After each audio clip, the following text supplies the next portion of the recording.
No ano 306 d.C., Constantino tornou-se imperador romano e reconstruiu a cidade de Bizâncio, que depois, em sua homenagem, passou a se chamar Constantinopla. Ao se preparar para a Batalha da Ponte Milvia em 312 d.C., perto de Roma, Constantino viu no céu uma cruz com as letras gregas XP, Chi-Rho, que representam o nome de Cristo, e a frase In hoc signo vinces, por este sinal vencerás.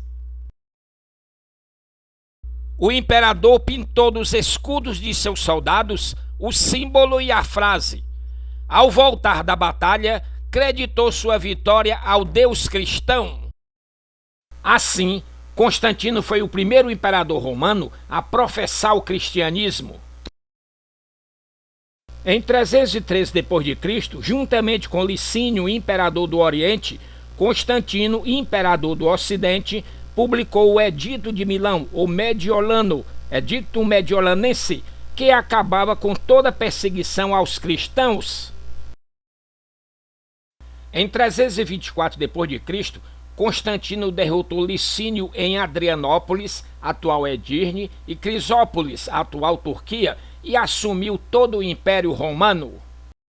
A Basílica de São Pedro, reconstruída no século XVI e concluída em 1626, teve sua construção iniciada por Constantino em 326 d.C.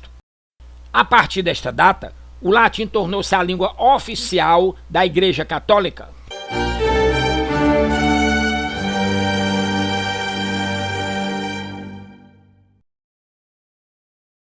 Depois de Constantino, em 391 d.C., o imperador Teodósio aboliu definitivamente o paganismo e proibiu a escravidão, o que provocou uma crise por falta de mão de obra escrava. A seguir, Teodósio dividiu o Império Romano em dois: o Império do Ocidente, com a capital em Roma e o latim como língua oficial, e o Império do Oriente, bizantino, com a capital em Constantinopla, e o grego como língua oficial, o que enfraqueceu o Império Romano do Ocidente. Deste modo, a partir do século V de nossa era, os bárbaros germânicos superaram os romanos. Os francos na Gália, os saxões na Bretanha e os vândalos na África do Norte. Na Península Ibérica, os suevos dominaram a Galiza e parte da Lusitânia, sendo absorvidos pelos visigodos, todos de cultura inferior, e que por isso adotaram a civilização e a língua dos romanos. O fato é que esses povos causaram a dissolução da unidade política dos latinos no reinado de Rômulo Augusto, o último imperador de Roma. Era a queda do Império Romano no Ocidente.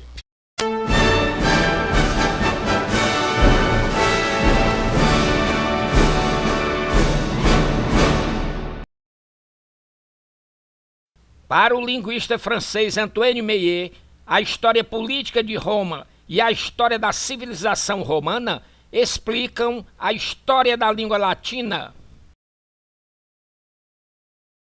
A destruição do Império Romano no Ocidente representou o fim da Antiguidade Clássica e o início da Idade Média, que se caracterizou pelo feudalismo e pelo teocentrismo.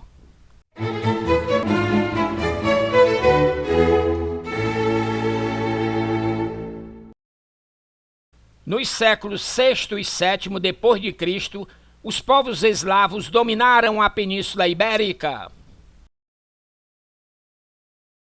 Ainda no século VI d.C., o Papa Gregório I, o Gregório Magno, criou um gênero de música vocal monofônica com as características herdadas dos salmos judaicos e das escalas musicais dos gregos, com a ideia central do canto-chão ocidental, o canto gregoriano, que passou a ser utilizado nas liturgias da Igreja Católica, com o texto sempre em latim.